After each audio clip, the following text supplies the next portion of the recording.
Welcome back to another technical video. Today I'll be going through your question, answering it, and hopefully finding that solution that you're looking for.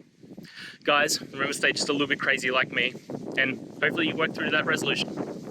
Let's continue on.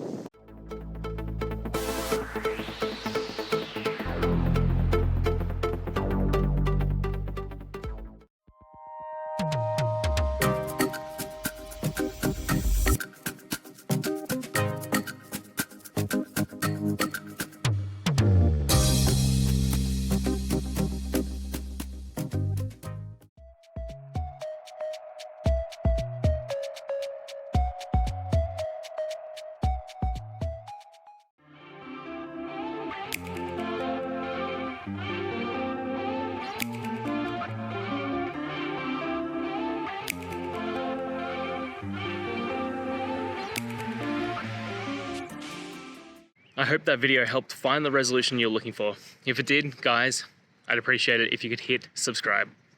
Until the next time that you need more technical help, I hope you have a good one. Cheers.